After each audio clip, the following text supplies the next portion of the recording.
आज निफ्टी ने सभी बायर्स को ट्रैप किया और ट्रैप करके एक शार्प फॉलिंग दी निफ्टी ने, जिसमें हमने प्रॉफिट किया लगभग 18,000 रुपए का, जो कि स्नैपशॉट आपको स्क्रीन पे दिखाई दे रहा होगा। अब इस ट्रेड के पीछे का क्या लॉजिक था, गैप अप खुलने के बाद भी हम क्यों रेजिस्टेंस पे सेलिंग का वेट कर रहे थे, उसका मैं आपको रीजन बताता हूँ इस वीडियो के अंदर,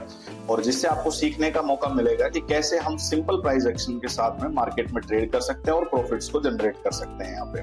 तो निफ्टी ने कल एक अच्छी शार्प सेलिंग दी थी, जो कि आपको यहाँ पे दिख भी रहा होगा। कल एक अच्छा मूवमेंट आया था निफ्टी के अंदर, पिछले 2 दिन से एक अच्छी सेलिंग भी आ रही है, लेकिन उसके बाद में एक शार्प रिकवरी आई और मार्केट ने क्या किया, एक वापस आज गैप अप ओपनिंग किया, जो कि समथिंग 180 पॉइंट का गैप अप था। लेकिन अब गैप अप ओपन होने के बाद एक बुलिश मोमेंटम देखने को मिला, जहां पे सब लोग बायर्स के सीन लेके यहाँ पे बैठे होंगे। लेकिन प्राइस एक्शन जो हमें बोलता है वो ये कहता है कि निफ्टी के पास में एक, अगर हम रिसेंट चीज देखते हैं तो एक ये लेवल निफ्टी के पास बाकी था, जो कि रेजिस्टेंस का काम कर रहा था कहीं ना कहीं। आप देखिए, अगर पीछे भी आप देखते हैं, अगर मैं आपको 1 आवर में भी लेके चलता हूं तो आपको यहाँ पे देखने को मिलेगा। देखिए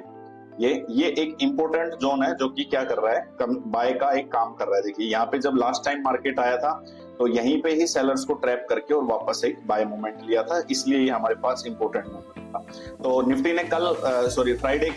ट्यूसडे के दिन, एक्सपायरी के दिन इस लेवल को ब्रेकआउट दिया था निफ्टी ने, तो इस लेवल को रिटेस्ट करना अभी भी निफ्टी का बाकी था। तो आज हम उसी के वेट में ही बैठे थे सुबह से पूरे। और अगर आप शॉर्ट टर्म टाइम फ्रेम में आप देखते हैं तो देखिए, इस चीज को मैं आपको दिखा भी देता हूँ। निफ्टी ने एक अच्छा मूवमेंट दिया, जो कि सेलिंग का, वो एग्जैक्ट इसी लेवल से ही दिया है। देखिए गैप अप खुला मार्केट, गैप अप खुलने के बाद एक अच्छी बाइंग दिखाई, लोगों को बायर्स बाइंग में अट्रैक्ट किया, और उसके बाद में जो हमारा लेवल था एग्जैक्ट उसी लेवल के पास से ही निफ्टी ने क्या किया, एक पैटर्न यहाँ पे हमें देखने को मिला, जो कि रिजेक्शन पैटर्न होता है, या इसको हम चाहें तो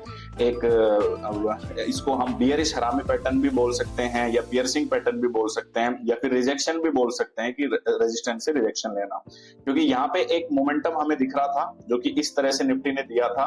कल वापस निफ्टी ने ऊपर जाने की कोशिश की, लेकिन यहां से ऊपर वो निफ्टी नहीं जा पाई थी। उसके बाद में आज इस लेवल को रिटेस्ट किया, और रिटेस्ट करते एक शार्प फॉलिंग आई। तो यहीं पे हमने इस ट्रेड को एग्जीक्यूट किया था। एग्जीक्यूट करने के बाद जो हमारी एंट्री थी वो इस रेड कैंडल के लो पे ही एंट्री थी हमारी। स्टॉप लॉस जो था वो उस ब्लैक लाइन के ऊपर, यानी 25,440 के आसपास हमारा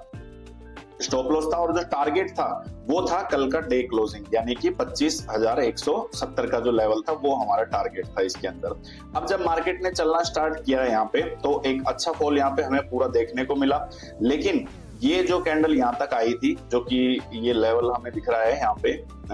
25,245 का लेवल है, इसके बाद यहाँ पे एक वापस एक पुल बैक देखने को मिला, जहां पे मेरी ट्रेड का जो ट्रेलिंग स्टॉप लॉस जो था वो यहाँ पे हिट हुआ, और इस जगह पे लगभग इस कैंडल के हाई पे मैंने अपनी सारी क्वांटिटी यहाँ पे एग्जिट कर दी थी। यहाँ पे मैंने जो स्ट्राइक प्राइस लिया, वो स्ट्राइक प्राइस मैंने लिया 24,400 का पुट यहाँ पे लिया था, जो कि मैं आपको दिखा भी देता हूँ 24,400 के पुट ने क्या मोमेंटम दिया था। ये देखिए, ये 24,400 का पुट था, 129 रुपए पे मेरी बाइंग थी यहाँ पे, और जो टोटल क्वांटिटी एग्जिट हो गई थी मेरी वो लगभग 180 रुपीज पे, 180 रुपीज के आसपास यहाँ पे पूरी क्वांटिटी एग्जिट हुई थी इसके अंदर, जो कि ट्रेलिंग के अंदर अगर आप यहाँ पे देखते हैं तो ये देखिए, यहाँ पे इस कैंडल के नीचे जब आया मार्केट, तो यहाँ पे इस कैंडल के नीचे जैसे ही मोमेंटम दिया तो यहाँ पे ट्रेलिंग में आउट हुआ। तो ये ट्रेलिंग जो हम करते हैं ये हमारे लिए बहुत बेनिफिशियल होती है। उसके बाद मार्केट ने अच्छा मोमेंटम दिया, 210 तक भी गया था, लेकिन जब ट्रेलिंग में आउट है उसके बाद में 270 तक भी गया। लेकिन जो रूल्स होते हैं एज अ ट्रेडर के रूप में, हमें उन रूल्स को फॉलो करना होता है, क्योंकि ऑप्शन बाइंग में जब हम काम करते हैं तो हमें हमारे प्रीमियम की ओर बहुत ही एक मतलब तरीके से उसको मैनेज करना होता है, जिससे, क्योंकि ऑप्शन बाइंग में छोटा सा मोमेंट भी अगर आपके अगेंस्ट आता है तो वो आपके प्रीमियम को डबल रफ्तार से गिराता है। जैसे आप इसको देखेंगे तो 210 से और ये 145 तक मार्केट आ गया था लगभग नीचे, यानी कि समथिंग 60-70 पॉइंट का था, लेकिन हम 180 पे क्यों निकल गए, क्योंकि हमने ट्रेलिंग एक लेवल वहां पे बना रखा था। तो ये आज की ट्रेड थी निफ्टी के अंदर। अब बात आती है निफ्टी कल क्या कर सकती है, उसको हम थोड़ा सा देखते हैं, लेवल्स को हम थोड़ा सा जानने की कोशिश करते हैं उसके अंदर। तो अब यहाँ पे बात आती है कल के दिन की। तो अगर हम इसको डे टाइम फ्रेम में अगर देखते हैं तो निफ्टी देखिए यहाँ पे, ये देखिए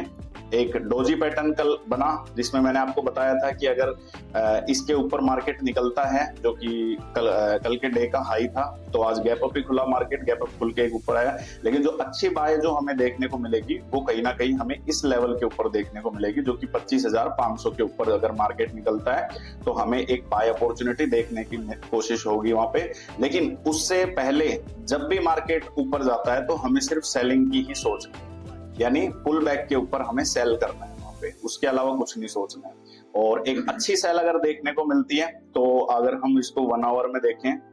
तो 1 आवर में एक बार देखते हैं, ये देखिए 1 आवर में एक हमें ट्रेंड लाइन टाइप भी देखने को मिलेगी, जहाँ पे ये ट्रेंड लाइन काम करेगी हमारे लिए। और यहाँ पे ये चैनल पैटर्न भी हो सकता है कि काम करे, ये चैनल पैटर्न के अंदर निफ्टी अभी मूवमेंट कर रही है। तो अगर कल मार्केट खुलता है और खुलने के बाद कहीं भी फ्लैट खुलता है या जहां भी खुलता है, अगर इस चैनल को ब्रेक करता है और इस लेवल को 25,500 के लेवल को ब्रेक करके अगर ऊपर जाता है तब हम बाय सोचेंगे। नहीं तो हमें क्या करना है, जब तक ये ट्रेंड लाइन ब्रेकआउट नहीं होती है, ये वाला लेवल जो है ये ब्रेक नहीं होता, जब तक हमको सेल नहीं सोचना है। इसके ट्रेंड लाइन के अकॉर्डिंग हमें काम करना है कल के दिन के लिए। और कल के बाद में 3 दिन की छुट्टी रहेंगी, तो हो सकता है, वैसे निफ्टी ने लगातार 3 दिन अच्छे मूवमेंट दिए हैं, कल फ्राइडे भी है तो हो सकता है ज्यादा बड़ा मूवमेंट देखने को ना भी मिले, साइडवेज मार्केट हो सकता है, तो उसके अकॉर्डिंग ही हमें पूरा मैनेज करके चलना है। तो अगर आपको वीडियो अच्छा लगा हो तो आप वीडियो को लाइक कीजिए, शेयर कीजिए, और ज्यादा से ज्यादा आप अपने फ्रेंड्स को, रिलेटिव्स को शेयर कीजिए और सब्सक्राइब कीजिए, ताकि आपको लेटेस्ट वीडियोस मिलते रहें और सिंपल प्राइस एक्शन के साथ आप ट्रेडिंग को सीखें और बढ़िया तरीके से आप मार्केट के अंदर प्रॉफिट निकाल सकेगा इसको। थैंक यू सो मच, मिलते हैं अगले वीडियो में।